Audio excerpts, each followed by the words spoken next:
नमस्कार दोस्तों, मैं दीपचंद गुसाईवाल रामानुज क्लासेज में आपका हार्दिक अभिनंदन करता हूं। हमने पिछली कक्षा में पढ़ा था वर्ण के बारे में, यानी एक हिंदी व्याकरण की जो आधारशिला होती है उसका हमने अध्ययन किया था। और आज हम चलेंगे उसके दूसरे पार्ट के अंदर, जिसे हम कहते हैं संधि। क्या पढ़ेंगे हम आज? संधि। कि संधि क्या होती है, किसे कहते हैं, कितने प्रकार होते हैं, उन प्रकारों के कितने विभाग होते हैं, उन सब का अध्ययन हम आज इस क्लास में करेंगे। तो सबसे पहले आता है हमारे पास संधि।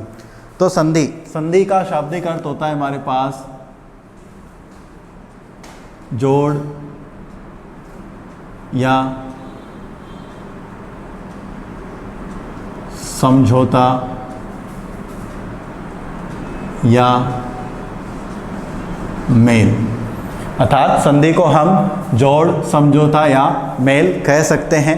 प्राचीन समय में आपने देखा होगा कि राजा महाराजा जो थे वो किसी न किसी दूसरे राज्य के साथ या राजा के साथ संधि करते थे। उस संधि की कुछ ना कुछ शर्तें होती थी। उसी प्रकार का संधि का जो भाग है वो हमारे व्याकरण में भी है। तो उसको हम देखते हैं कि संधि किसे कहते हैं। तो परिभाषा इसकी हमारे पास, परिभाषा दो वर्णों के परस्पर मेल से उत्पन्न विकार को संधि कहते हैं। अर्थात जहाँ पर दो वर्णों का आपस में मेल होगा और कोई नया वर्ण बनेगा तो विकार उत्पन्न हो गया, और विकार उत्पन्न होने से हम उसे क्या कहेंगे? संधि कहते हैं। जैसे मैंने कहा ए, फिर मैंने कहा ए। अब ये दोनों वर्ण मिलकर एक नए वर्ण का निर्माण करते हैं, तो ये होता है हमारे पास आ। अर्थात वर्ण ये नहीं रहा, वर्ण में किसी न किसी प्रकार का परिवर्तन हो गया, तो ये परिवर्तन होना ही क्या कहलाता है? हमारे पास संधि कहलाता है। एक इसमें शब्द आता है हमारे पास संयोग। कि संयोग किसे कहते हैं?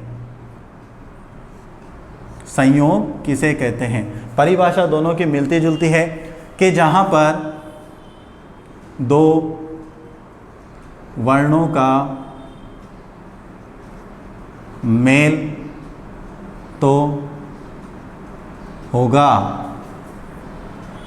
लेकिन कोई विकार उत्पन्न नहीं होगा। अर्थात परिभाषा थोड़ी सी अलग है कि जहाँ पर वर्णों का मेल होगा और विकार भी उत्पन्न होगा वो तो संधि हो जाएगी, लेकिन जहाँ वर्णों का मेल तो होगा लेकिन कोई विकार उत्पन्न नहीं होगा। जैसे यथा, धन, स्थिति। अब जब इनको मिला के लिखेंगे तो हम इसमें सीधा सा लिखेंगे वापस यथा स्थिति, जबकि यहाँ पर भी वर्ण है और यहाँ पर भी वर्ण है। किसी प्रकार का मेल हुआ है लेकिन कोई विकार उत्पन्न नहीं हुआ, तो इसे हम क्या कहते हैं? संयोग कहते हैं। ठीक है। इसके अंदर आता है हमारे पास कि संधि कितने प्रकार की होती है। तो संधि होती है हमारे पास तीन प्रकार की। कितने प्रकार की? तीन प्रकार की।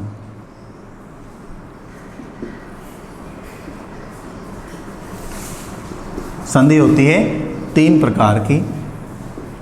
जैसे नंबर 1 स्वर संधि।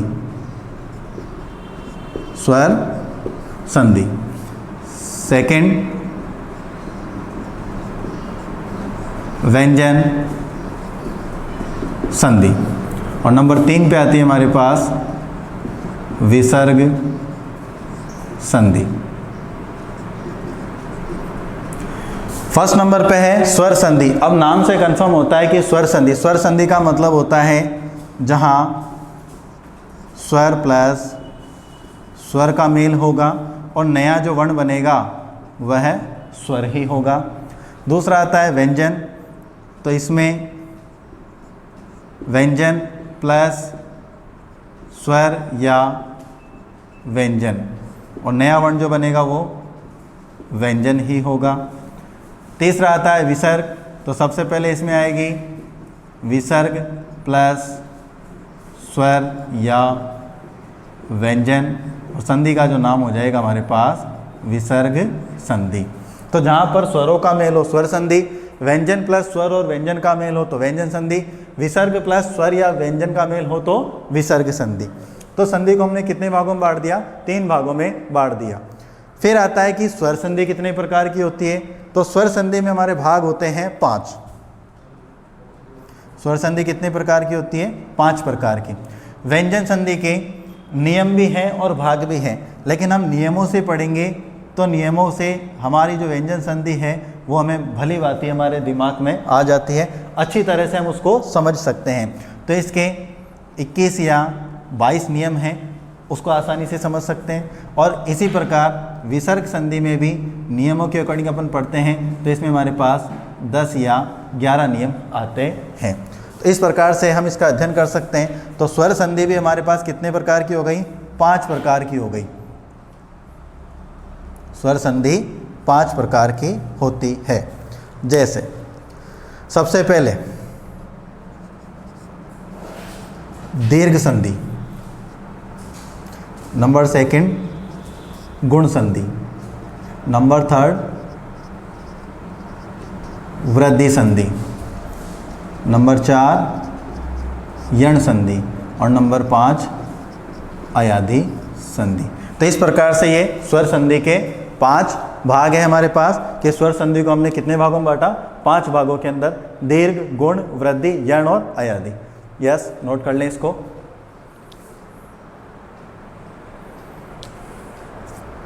यस, हमने देखा था कि संधि किसे कहते हैं, संधि की परिभाषा क्या थी, फिर संधि को कितने भागों में बांटा गया? 3 भागों के अंदर, स्वर संधि, व्यंजन संधि और विसर्ग संधि। तो सबसे पहला भाग होता है हमारे पास स्वर संधि। ठीक है, तो स्वर संधि की परिभाषा है हमारे पास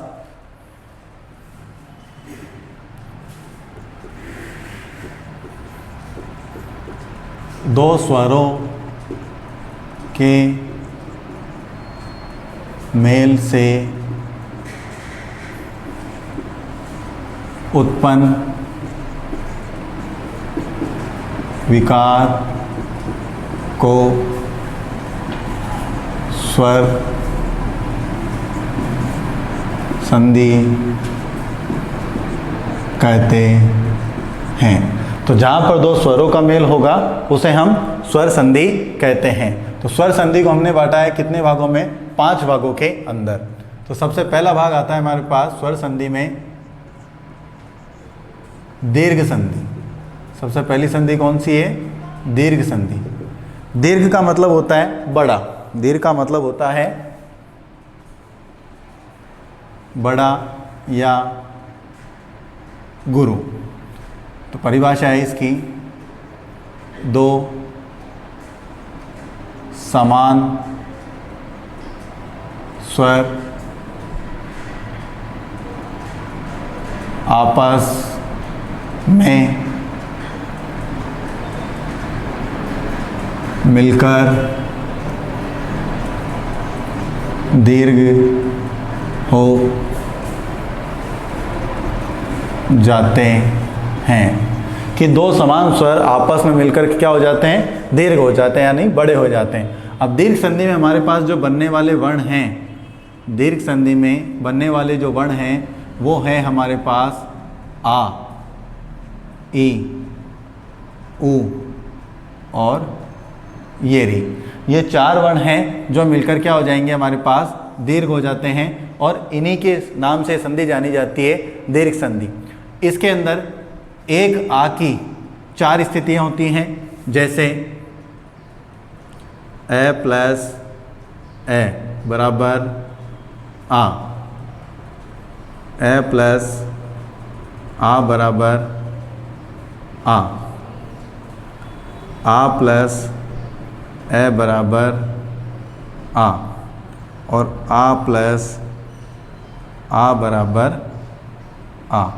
इसी प्रकार ई की स्थितियाँ बनती है हमारे पास ई प्लस ई बराबर दीर्घ ई प्लस बड़ी ई बराबर बड़ी ई, बड़ी ई प्लस छोटी ई बराबर बड़ी ई, बड़ी ई प्लस बड़ी ई बराबर बड़ी ई।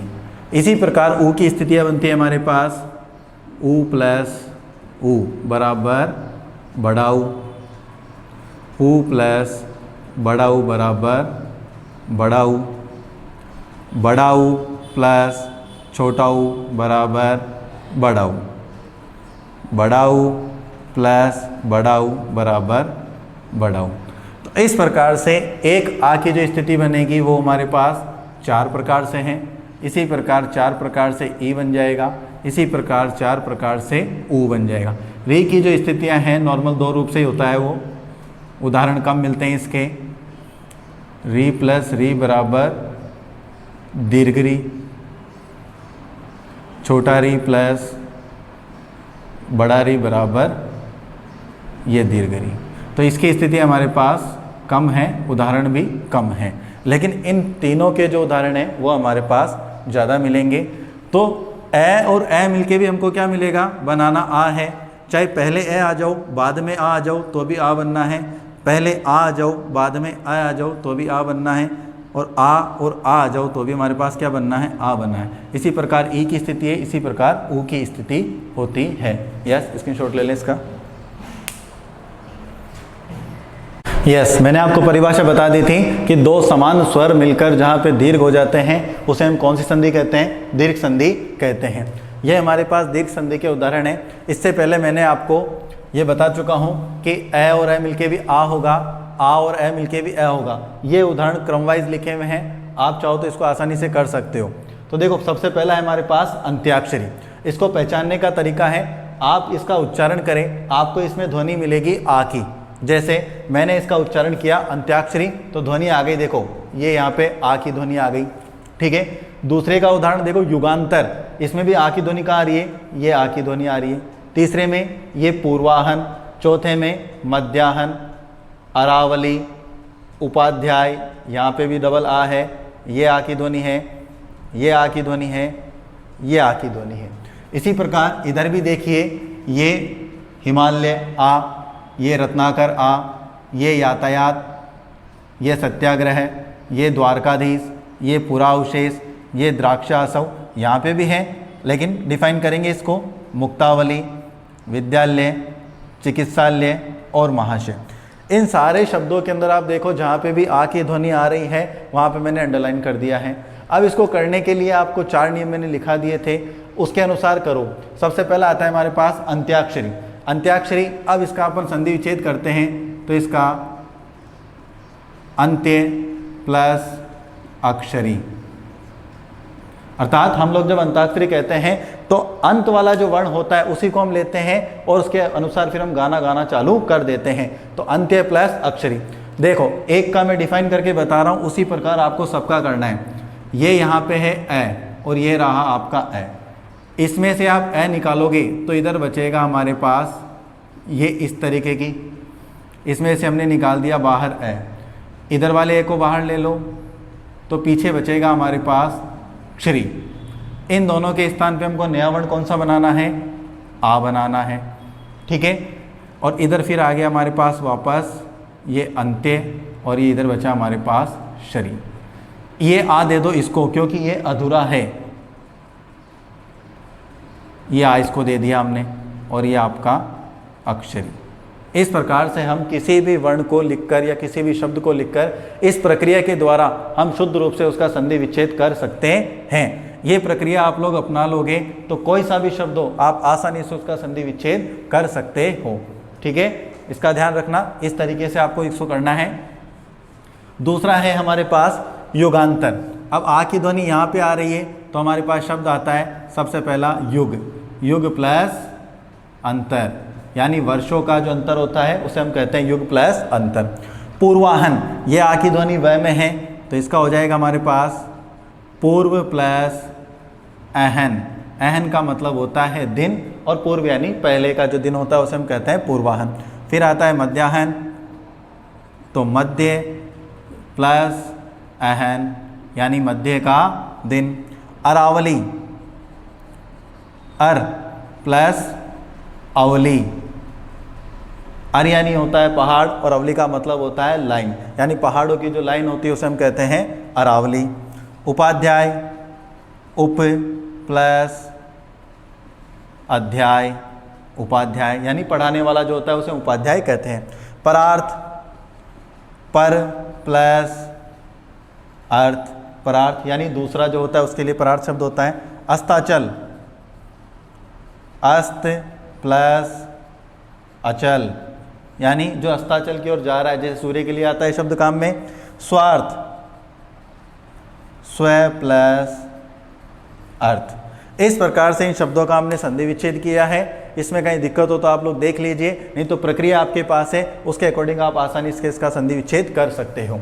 इधर आते हैं हमारे पास, सबसे पहला शब्द आता है हिमालय। ये आ की ध्वनि हमारे पास कहाँ पर है, माँ पर है, तो इसका हम संधि विच्छेद करेंगे। तो हिम, हिम यानी होती है बर्फ, और आले यानी होता है निवास। तो बर्फ का जो निवास स्थान होता है उसे हम कहते हैं हिमालय, हिम प्लस आल्य। रत्नाकर, रत्न प्लस आकर, आकर का मतलब होता है खान या खजाना, रत्न यानी होता है खजाना, तो रत्नों की जहाँ खान होती है उसे हम कहते हैं रत्नाकर, और रत्नाकर सागर का भी पर्यायवाची शब्द है। यातायात, यात प्लस आयात यानी आने लाने और ले जाने का सामान जो होता है वो यातायात में आता है। सत्याग्रह, सत्य प्लस आग्रह यानी सत्य के लिए आग्रह करना, जो गांधी जी ने किया था। द्वारकाधीश, द्वारका प्लस अधीश, अधीश का मतलब होता है स्वामी, यानी द्वारिका का जो स्वामी होता है उसे हम द्वारकाधीश कहते हैं, भगवान श्री कृष्ण के लिए आता है। पुरावशेष, पुरा प्लस अवशेष, पुरा यानी प्राचीन, अवशेष यानी बचे हुए। द्राक्षासव, द्राक्षा प्लस आसव, लाख से जो बना घर होता है उसके लिए आता है शब्द हमारे पास द्राक्षासव। मुक्तावली, मुक्ता प्लस अवली, मुक्ता यानी मोती और अवली यानी लाइन, इसलिए आता है मुक्तावली। इसी प्रकार विद्यालय, तो विद्या प्लस आलय यानी विद्या का जो निवास स्थान होता है वो विद्यालय। चिकित्सालय, चिकित्सा प्लस आलय यानी जहाँ हम बीमार होते हैं तो दवाई लेने के लिए जाते हैं वो होता है चिकित्सालय। और महाशय, महा प्लस आशय यानी महान है जो संत उसके लिए आता है महाशय। इस प्रकार हम आसानी से संधि विच्छेद कर सकते हैं। उदाहरण लीजिए इसे आप। यस, पहले जो उदाहरण देखे थे हमने वो आ के उदाहरण देखे थे। ये उदाहरण है हमारे पास ई के। इसमें भी आपको उसी तरीके से हल करना है। जैसे सबसे पहले आप देखें कि इसमें ई की ध्वनि कहाँ पर आ रही है, यानी बड़ी ई की मात्रा हमारे पास कहाँ पर है। तो देखो ये ई, ये ई, ये ई, ये बड़ी, ये ई, ई, ई, ई, ये ई। इसी प्रकार इसमें भी ई, ई, ई, ई, ई, ई, ये ई, ये ई, ये ई और ये ई।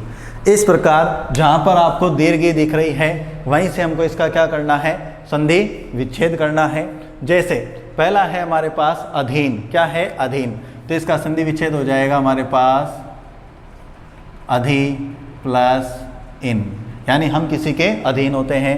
अतीन्द्रिय, जो इंद्रियों से परे है, अति प्लस इंद्रिय। रविंद्र, रवि प्लस इंद्र। इंद्र देवताओं में छोटा था तो उसकी मात्रा भी हमेशा कैसी आएगी, छोटी आएगी। प्राप्ति इच्छा, यानी प्राप्त करने की जो इच्छा होती है उसे हम कहते हैं प्राप्ति इच्छा। परीक्षा, परीक्षा यानी हमारा जो एग्ज़ाम होता है, परि प्लस इच्छा। इच्छा का ध्यान रखना, इच्छा कहीं भी आ जाए उसे मात्रा हमेशा बड़ी आएगी। कपीश, कपि प्लस ईश, और ईश, ईश यानी होता है ईश्वर, ईश्वर को हमेशा बड़ा मानते हैं इसलिए मात्रा भी उसमें कैसी आ जाएगी, बड़ी आ जाएगी। अभिप्सा, अभि प्लस ईप्सा, यानी प्राप्त करने की जो लालसा है उसे अभिप्सा कहते हैं। परीक्षण, परि प्लस ईक्षण, परीक्षण। मुनीश्वर, मुनियों का जो ईश्वर होता है हम उसे कहते हैं मुनीश्वर। तो देखो ईश्वर में मात्रा बड़ी है, एक क्षण में बड़ी है, एप्सा में बड़ी, ईश्वर बड़ा होता है तो ईश्वर में भी बड़ी। इंद्र हमेशा छोटा है तो उसमें मात्रा कैसी आएगी, छोटी आएगी। सुधींद्र, तो सुधी प्लस इंद्र, सुधी यानी विद्वान होता है। महेंद्र, मही प्लस इंद्र, मही यानी पर्वत होता है। सचिंद्र, सची प्लस इंद्र, और इंद्र की जो पत्नी है उसका नाम है सची, इसलिए इसको कहा जाता है सचिंद्र। महती इच्छा, यानी बड़ी जो इच्छा होती है उसे हम कहते हैं महती इच्छा।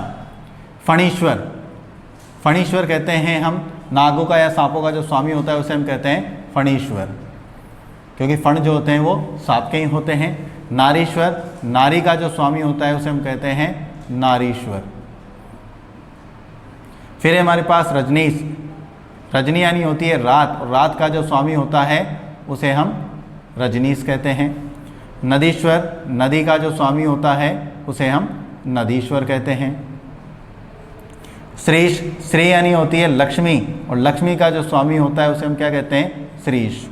महिष, मही यानी बड़ा, और ईश यानी स्वामी, जो बड़ा स्वामी होता है उसे हम महिष कहते हैं। इसकी प्रक्रिया भी सेम की सेम वैसी है जैसे हमने आ में की थी। यहाँ करके दिखा देता हूँ मैं। ये म है, हमने बड़ी को बाहर निकाल दिया, इधर से भी बड़ी ले ली, पीछे बच गया हमारे पास श। इन दोनों के स्थान पर हमने रख दिया दीर्घ ई। इधर है हमारे पास मह और इधर बचा हमारे पास श। अब जब इनको मिलाएंगे तो हमारे पास बन जाएगा मैं, है अधूरा था, ई की मात्रा इसको दे दी और ये हो गया हमारे पास श। इस प्रकार से हम संधि विच्छेद आसानी से कर सकते हैं। यस, उतार लें इनको। यस, नेक्स्ट पार्ट है ये दीर्घ संधि चल रही है हमारी। दो उदाहरण उसके हम कर चुके हैं अलग अलग प्रकार से।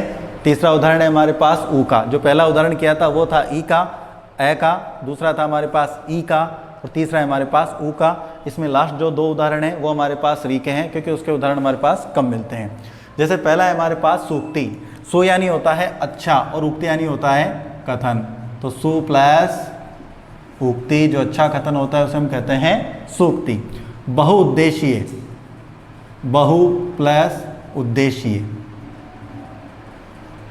यानी परियोजना से संबंधित होता है ये शब्द। बड़ी जो परियोजनाएं होती है उसके लिए शब्द आता है बहुउद्देशीय। मृत्यु उपरांत, यानी मृत्यु के बाद में, मृत्यु उपरांत, मृत्यु के बाद में। लघुत्तरात्मक, लघु यानी होता है छोटा, और उत्तरात्मक यानी जो छोटे उत्तर होते हैं उसके लिए लघु उत्तरात्मक। गुरु उपदेश, गुरु प्लस उपदेश, यानी गुरु का जो उपदेश होता है उसे हम कहते हैं गुरु उपदेश। विदुदय, विदु यानी होता है चंद्रमा, और उदय मतलब होता है उगना, या जब चंद्रमा आसमान में आता है उसके लिए आता है विदुदय। मधुत्सव, मधु यानी होता है शहद, और उत्सव यानी होता है त्यौहार, या उसे हम कह सकते हैं जो मीठा त्यौहार होता है उसके लिए मधुत्सव। भानुदय, भानु का मतलब होता है सूर्य, और उदय का मतलब होता है उगना, भानु प्लस उदय। इसी प्रकार हमारे पास आता है सिंदूरमी। तो सिंदूरमी में आ जाएगा सिंधु प्लस उर्मी। उर्मी यानी होती है हमारे पास लहर। तो सिंधु यानी सागर, सागर की जो लहर होती है उसे हम सिंदूरमी कहते हैं। इसी प्रकार लघुर्मी, लघु प्लस उर्मी, यानी छोटी जो लहर होती है उसे हम लघुर्मी कहते हैं। वधुक्ति, वधु प्लस उक्ति, यानी वधु का जो कथन होता है उसे हम वधुक्ति कहते हैं। वधोल्लास, वधु प्लस उल्लास, यानी नयन नवेली जब दुल्हन घर में आती है तो घर में फंक्शन होता है उसे कहते हैं वधोल्लास। भूपरी, भू प्लस ऊपरी, यानी ऊपर का भाग, जमीन से उठा हुआ जो भाग होता है उसके लिए आता है भूपरी। चमुत्साह, चमु यानी होता है सेना, चमु प्लस उत्साह, सेना का जो उत्साह होता है उसे हम कहते हैं चमुत्साह। सरयुर्मी,